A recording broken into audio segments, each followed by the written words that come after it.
يا عم تسجل دلوقتي. ابدأ. السلام عليكم ورحمة الله وبركاته أعزائي المشاهدين، قناتي قناة الإعلام محمود صلاح على اليوتيوب. أهلا وسهلا بكم. أنا الآن في حضرة وصحبة أحسن طرز عربي في مصر، الحاج طلعت ناجي الصعيدي الأصيل المحب اللي احنا بنحبه جدا، وراجل محترم، واخونا اللي بيعمل معانا الواجبات كتير قوي بصراحه، يعني ما عديش، وصديق عزيز يعني. خد بالك، هو راجل بيفصل الناس المحترمه، وبيحب الناس اللي ما بتضايقوش يعني.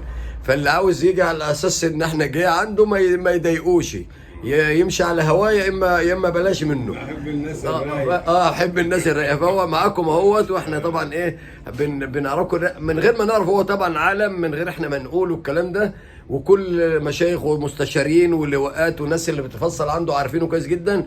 ولكن انا حبيت برضو ان انا من خلالي يمكن اكون اقل واحد في اللي فصله عنده، ولكن هو الراجل بيحبنا كده محبه الهي يعني.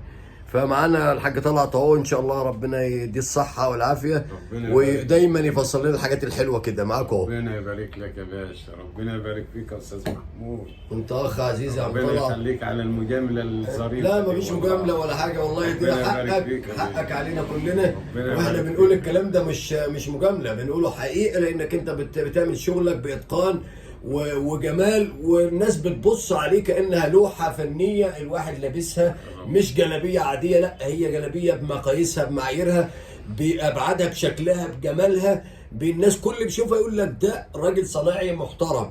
فاحنا بنقول الكلام ده مش مجامله. ربنا يبارك فيك يا باشا حبيبي والله يا عم طلعت. انت تحب تقول للناس المشاهدين ايه؟ طبعا عرفهم يعني انت منين وبلدك ايه وبس عشان لا تقول. تحت امرك يا الله يبارك باشا. فيك. انا طبعا اتفضل.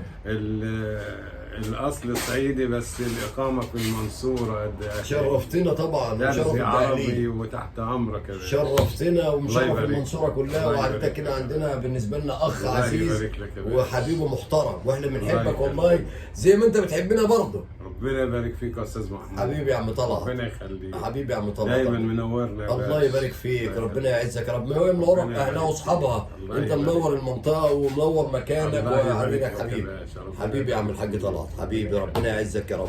الله يبارك. السلام عليكم ورحمه الله وبركاته. اتفضل.